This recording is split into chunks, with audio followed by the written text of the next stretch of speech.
বছৰ উদ্যোগত এই সাহিত্য উৎসৱৰ আৰম্ভণি হৈছিল যোৱা বছৰৰ পৰা। প্ৰথম বৰ্ষৰ সফলতাৰ পিছত আমি এইবাৰ দ্বিতীয় বৰ্ষত অহা 13, 14 আৰু 15 ডিচেম্বৰত শংকৰদেৱ কলাক্ষেত্ৰ প্ৰাংগণত অনুষ্ঠিত কৰিবলৈ যোজনা কৰিছোঁ। আজি এই বিষয়ে আমি আপোনালোকক অৱগত কৰাম। আমাৰ লগত আছে এই সংবাদমেলত শংকৰদেৱ শিক্ষা আৰু গৱেষণা প্ৰতিষ্ঠানৰ সন্মানীয় সভাপতি মাননীয় অৱসৰপ্ৰাপ্ত লেফটেনেণ্ট জেনেৰেল মাননীয় শ্ৰীযুত ৰাণা প্ৰতাপ কলিতা ডাঙৰীয়া, লগতে আছে প্ৰাগজ্যোতিষপুৰ সাহিত্য উৎসৱ আয়োজক সমিতিৰ সাধাৰণ সম্পাদক বিক্ৰম কলিতা ডাঙৰীয়া। আমি এই বিষয়ে অকণমান আলোচনা কৰিম। মই প্ৰথমতে বিক্ৰমক আহ্বান জনাইছোঁ গোটেই অনুষ্ঠানটোৰ লগত সদস্য। গুৱাহাটী প্ৰেছ ক্লাবৰ আজিৰ সংবাদমেলত উপস্থিত থকা সকলো সংবাদকৰ্মীসকলক মই নমস্কাৰ জনালোঁ। অহা ইংৰাজী ডিচেম্বৰৰ 13, 14, 15 তাৰিখে শংকৰদেৱ এডুকেশ্যনেল ৰিচাৰ্চ ফাউণ্ডেশ্যনৰ দ্বাৰা অনুষ্ঠিত প্ৰাগজ্যোতিষপুৰ ফেষ্টিভেল এইবেলি দ্বিতীয় বৰ্ষ শ্ৰীমন্ত শংকৰদেৱ কলাক্ষেত্ৰত অনুষ্ঠিত হ'ব। তাতে নিমন্ত্ৰিত অতিথি হিচাপে উপস্থিত থাকিব RBI ডিৰেক্টৰ আৰু প্ৰখ্যাত লেখক স্বামীনাথন গুৰুমূৰ্তিজী, বৈজ্ঞানিক তথা লেখক আনন্দ ৰংগনাথন ডাঙৰীয়া, ভাৰতীয় অৰ্থনীতি তথা বুৰঞ্জীবিদ সঞ্জীৱ সান্যাল ডাঙৰীয়া, বিশিষ্ট লেখক তথা প্ৰখ্যাত অধিবক্তা জে সাইদীপক ডাঙৰীয়া, নাগালেণ্ড ইউনিভাৰ্চিটিৰ চেঞ্চেলৰ প্ৰফেসৰ ডক্টৰ সমুদ্ৰগুপ্ত কাশ্যপ ডাঙৰীয়া, প্ৰফেসৰ মালিনী গোস্বামী বাইদেউ, অনুৰাধা শৰ্মা পূজাৰী বাইদেউ আৰু আপোনাৰ সাত ভনীৰ বিভিন্ন গণ্যমান্য সাহিত্যিক আৰু কবি উপস্থিত থাকিব। এই 3 দিনৰ কাৰ্যসূচী এনেধৰণৰ: আলোচনা চক্ৰ, কৰ্মশালা, সাংস্কৃতিক অনুষ্ঠান,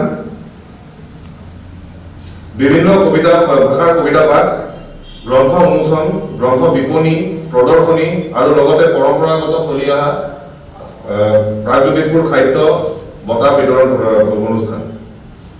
বিশেষ উল্লেখযোগ্য কথা এইটোৱেই যে আমি যোৱা বছৰ আৰম্ভ কৰিছিলোঁ, এই বছৰ আমাৰ দ্বিতীয় বৰ্ষ, আৰু এই বছৰ আমি যথেষ্টখিনি সহায় সহযোগিতা আমাৰ ন্যাস ট্ৰাষ্টৰ ফালৰ পৰা আৰু প্ৰাগজ্যোতিষপুৰ ইউনিভাৰ্চিটিৰ ফালৰ পৰা, লগতে গুৱাহাটী ইউনিভাৰ্চিটি আৰু কটন ইউনিভাৰ্চিটি আৰু বিভিন্ন কলেজৰ পৰা আমি সহায় সহযোগিতা পাইছোঁ। আমি ইতিমধ্যে বহুকেইখন কলেজত আমি প্ৰি ইভেণ্টৰ স্বৰূপে নানা ধৰণৰ আমি প্ৰতিযোগিতাও পাতিছোঁ। তাতে যথেষ্টখিনি ছাত্ৰ ছাত্ৰীৰ অংশগ্ৰহণ কৰিছিলে।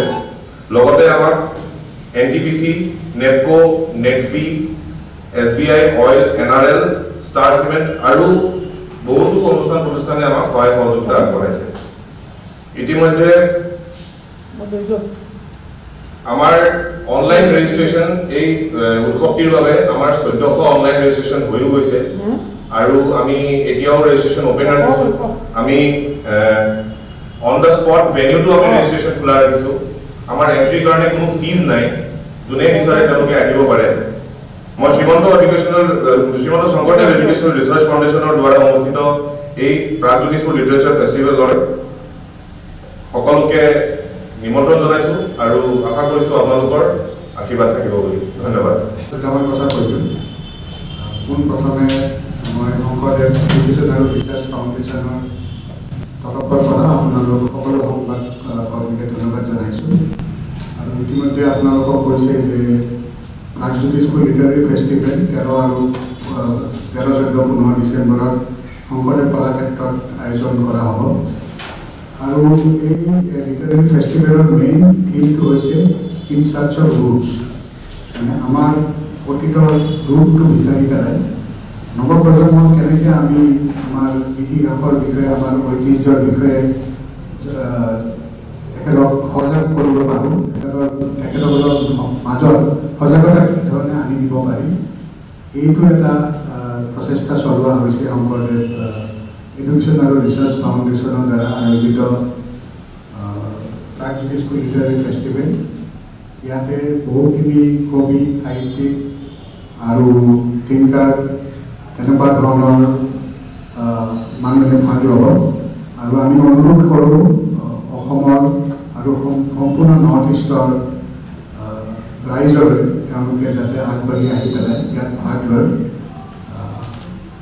উৎসাহ যোগায় আমাৰ ধন্যবাদ। এই আপোনালোকক ইতিমধ্যে কোৱা হৈছে যে আমি শংকৰদেৱ এডুকেশ্যন আৰু ৰিচাৰ্চ ফাউণ্ডেশ্যনৰ দ্বাৰা আয়োজিত প্ৰাগজ্যোতিষপুৰ লিটাৰেৰী ফেষ্টিভেল, যাৰ এইটো দ্বিতীয় সংস্কৰণ, যোৱা বছৰ প্ৰথমবাৰৰ কাৰণে আয়োজন কৰা হৈছিলে। এইবেলিৰ লিটাৰেৰী ফেষ্টিভেল আমি শংকৰদেৱ কলাক্ষেত্ৰত 13, 14 আৰু 15 ডিচেম্বৰত পাতিব লৈছোঁ আৰু ইয়াত 3দিনীয়া কাৰ্যসূচী লৈ পতা হ'ব। তাত বহুখিনি সাহিত্যিক, কবি আৰু প্ৰখ্যাত থিংকাৰ তেওঁলোক আহি পেলাই ইয়াত যোগদান দিব আৰু লগতে ইয়াৰ প্ৰিকাৰ্চাৰ হিচাপে বহুখিনি কলেজ আৰু ইউনিভাৰ্চিটিত কিছুমান প্ৰি ইভেণ্ট অৰ্গেনাইজ কৰা হৈছিলে। ইয়াত ডিছকাশ্যনৰ উপৰিও কিছুমান আৰু নতুন প্ৰজন্মক এংগেজ কৰিবৰ কাৰণে কিছুমান ইভেণ্টৰ আয়োজন কৰা হৈছে। তাৰ উপৰিও প্ৰাগজ্যোতিষপুৰ সাহিত্য বঁটা প্ৰদান কৰা হ'ব, যাৰ বিশেষকৈ 2টা কেটেগৰী আছে, এটা ছিনিয়ৰ কেটেগৰীত আৰু এটা নৱপ্ৰজন্মৰ নতুন কেটেগৰীত, উদীয়মান কেটেগৰীত।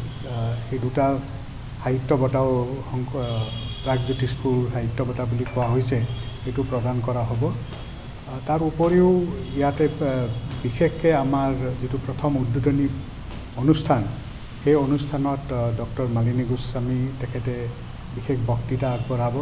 তাৰ উপৰিও শ্ৰী এছ গুৰুমূৰ্তিজী, আনন্দ ৰংগনাথন ডাঙৰীয়া আৰু চাই দীপক ডাঙৰীয়া প্ৰমুখ্যে আৰু তেনেকুৱাকৈ বহুখিনি মানুহ আহি পেলাই ইয়াতে যোগদান দিব আৰু তেওঁলোকৰ যিবোৰ আইডিয়া আছে তাৰ বিষয়ে জনাব। আমাৰ বেছিক থিম হ'ল literary festival in search of roots, যাতে নৱপ্ৰজন্মক আমি আমাৰ ইতিহাসৰ কথা, আমাৰ ঐতিহ্যৰ কথা তেখেতসকলক তাৰ বাবে সজাগতা আনি দিবৰ কাৰণে এয়া এটা শংকৰদেৱ এডুকেশ্যন আৰু ৰিচাৰ্চ ফাউণ্ডেশ্যনৰ প্ৰয়াস। এইটো অলৰেডি এটা চিলেকশ্যন কমিটি এটা গঠন কৰা হৈছে। সেই চিলেকশ্যন কমিটিটোৱে মানে অলৰেডি চোৱা চিতা কৰি আছে কাক কাক মানে কোন কোন এলিজিবল হয়, সেই হিচাপে কিছুমান পেৰামিটাৰ্ছ ৰখা হৈছে। সেই অনুযায়ী এই বঁটা প্ৰদান কৰা হ'ব। এইটো পিছত এনাউন্সমেণ্ট কৰা হ'ব।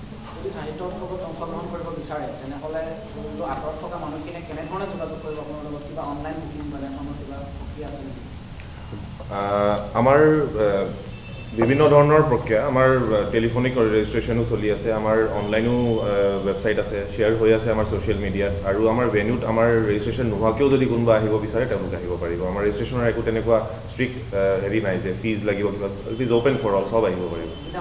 হয়, আমি বিশেষকৈ ছাত্ৰ ছাত্ৰীসকল, স্কুল আৰু কলেজৰ আৰু বিশ্ববিদ্যালয়ৰ ৰিচাৰ্চ স্কলাৰছসকল আৰু লগতে লিখা পঢ়াৰ লগত জড়িত সমাজখনক আমি আশা কৰিছোঁ যেন তেওঁলোকে অংশগ্ৰহণ কৰিব। এই 3দিনীয়া বিতং কাৰ্যসূচী আপোনালোকৰ লগত শ্বেয়াৰ কৰা হ'ব। এইখিনি দেখিলে আপোনালোকে গম পাব যে কেনেকুৱা ধৰণৰ এটা এংগেজমেণ্ট প্ৰচেছ আমি এই লিটাৰেৰী ফেষ্টিভেলত কৰিব খুজিছোঁ।